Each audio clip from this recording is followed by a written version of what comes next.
कल आज ध्वजा आज कार्यक्रम था।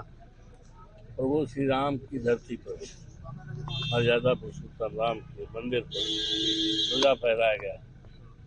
इसके लिए मैं अभिनंदन करता हूँ, स्वागत करता हूँ और प्रभु श्री राम की जनता को अभिवादन करता हूँ, हार्दिक बधाई देता हूँ। पूरे उत्तर प्रदेश और देश के देवतुल्य मतदाताओं को और देवतुल्य जनता को मैं बधाई देता हूँ। लेकिन आप मर्यादा पुरुषोत्तम, मैं अपने को सौभाग्यशाली मानता हूँ कि मेरा जन्म मर्यादा पुरुषोत्तम राम की धरती अयोध्या में हुआ। मेरी पढ़ाई लिखाई हुई। मेरे ग्रैंडफादर का नाम राम नेवल, मेरे पिताजी का नाम दुखी राम, मेरे भाई का नाम रामोद, मेरे मामा का नाम परशुराम, मेरे ससुर का नाम राम सेवक। तो राम तो हमारे रोम रोम में है और हम बहुत सौभाग्यशाली कि हमारा परिवार सब राम के नाम से जुड़ा हुआ है।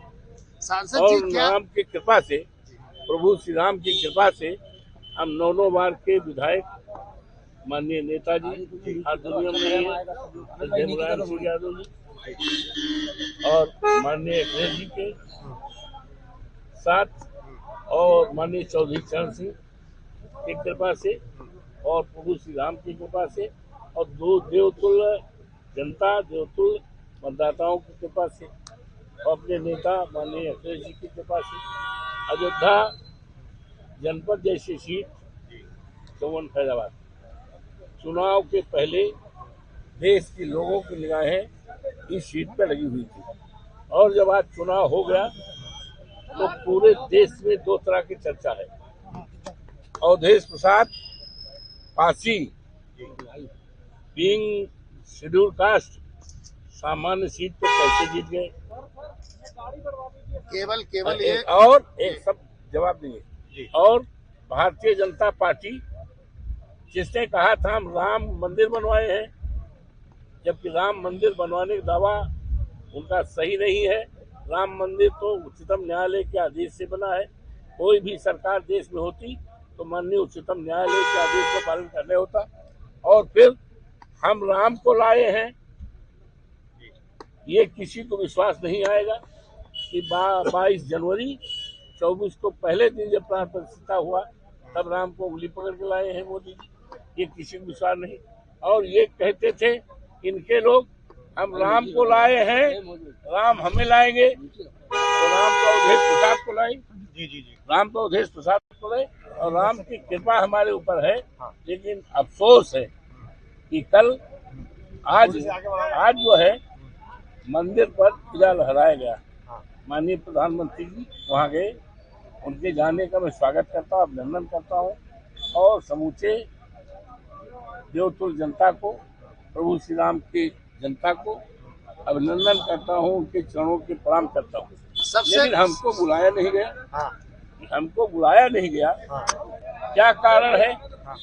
जबकि मैं कल वेट कर रहा था, मैं आपको बताऊं, किनारे हो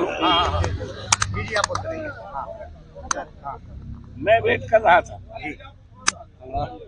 कल 24 तारीख को मैं 1:30 बजे दिन तक स्नान तक नहीं किया।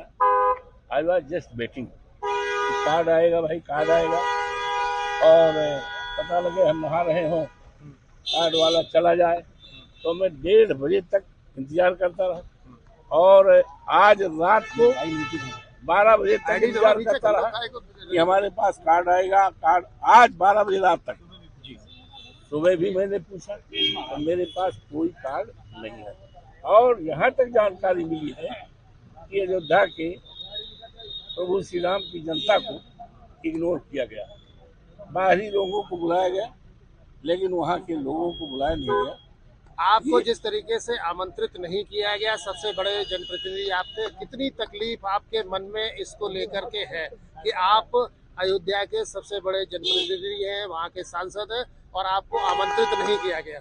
हमको तकलीफ नहीं है लेकिन हमारे लोग जो हमारे देवतुल्य मतदाता हैं, प्रभु श्री राम की जनता है, देवतुल्य जनता है, उनको इस बात का जरूर अफसोस है कि हमारे प्रतिनिधि को, जिसको मैंने चुनाव जिताया, जिसकी चर्चा सारे देश दुनिया में है, हम लोगों के आशीर्वाद से, हम लोगों के वोट से वो सांसद बने हैं। 543 में उनका सबसे ज्यादा चर्चा है और उनको इस प्रभु श्री राम के मंदिर पर पताका फहराया जा रहा है।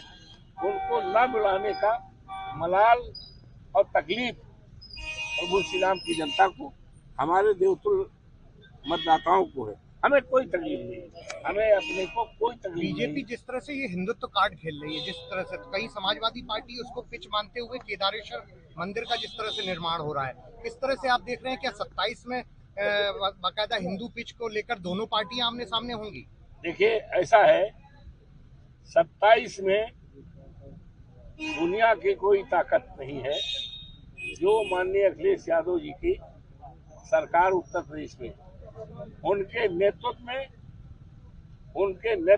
27 में उत्तर प्रदेश में सरकार बनेगी, कल्याणकारी राज्य की सही मायने में स्थापना होगी। तो बेस क्या पीडीए रहेगा कि और भी बेस में हिंदुत्व की पिच?